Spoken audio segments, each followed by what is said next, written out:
What if one of the deadliest viruses on Earth suddenly appeared on a cruise ship in the middle of the ocean? No warning, no cure, no vaccine, just passengers getting sick one by one while the ship keeps moving across the sea. That terrifying scenario is exactly why the world is suddenly paying attention to hantavirus.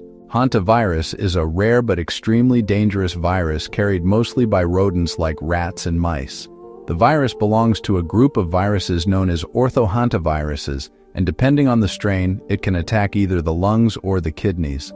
In the Americas, the most feared form is called Hantavirus pulmonary syndrome, also known as HPS. This disease can rapidly fill the lungs with fluid and make it difficult or impossible to breathe.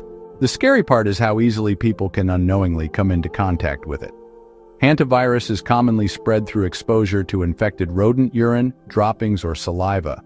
When those contaminated materials dry out, tiny virus particles can become airborne.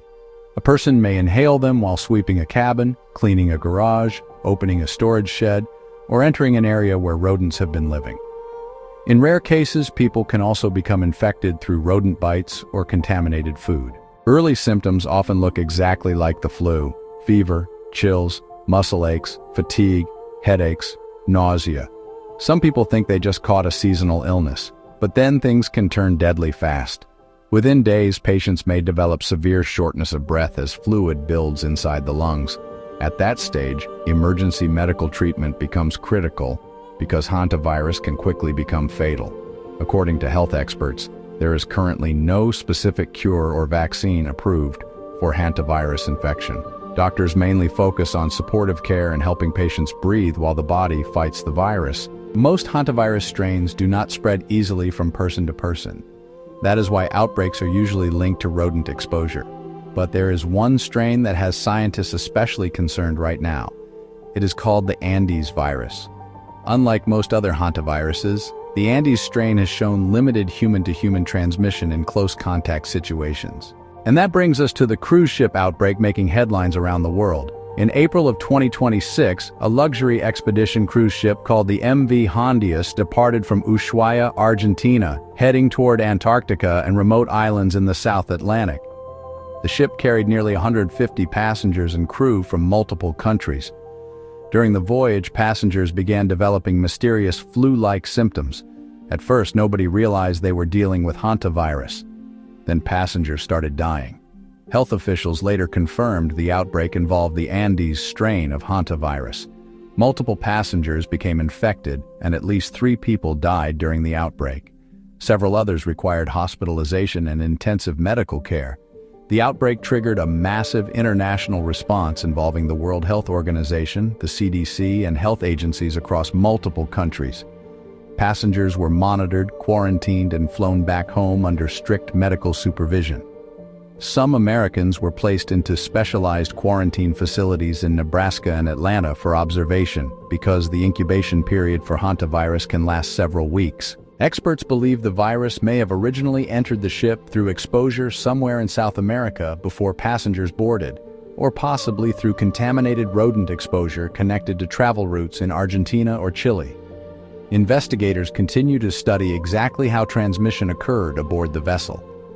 The reason this story became global news is because cruise ships create the perfect environment for infectious disease concerns. Thousands of people live in close quarters, share dining areas, touch common surfaces, and spend days or weeks together at sea. Even though health officials currently say the overall public risk remains low, the possibility of limited human-to-human spread involving the Andes strain raised alarms worldwide. Thankfully, experts continue to stress that hantavirus is nowhere near as contagious as viruses like COVID-19 or influenza. Most cases still come directly from rodent exposure, not casual human interaction. But the outbreak reminded the world how dangerous emerging infectious diseases can become when they appear in crowded international environments.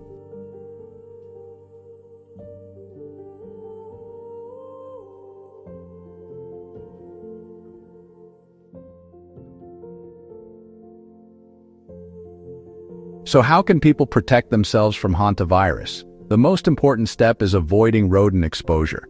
Never sweep or vacuum rodent droppings directly because that can launch infected particles into the air. Instead, health officials recommend wearing gloves, ventilating the area, and using disinfectant sprays before cleaning. Seal holes where rodents can enter homes or storage areas. Store food properly, and use caution when entering cabins, sheds, garages, or buildings that may have been closed for long periods of time. Hantavirus may be rare, but it is a reminder that some of the world's deadliest threats are things most people never even think about. A tiny particle from a rodent dropping, a hidden infection on a ship, a virus that can quietly turn deadly before people even realize what is happening. And as scientists continue monitoring the cruise ship outbreak, one thing is clear: the world is paying much closer attention to hantavirus than ever before. If you found this video informative, make sure to like, subscribe, and turn on notifications so you never miss future updates on major world events, health news, travel stories, and deep dive explanations. Stay safe, stay informed, and I'll see you in the next video.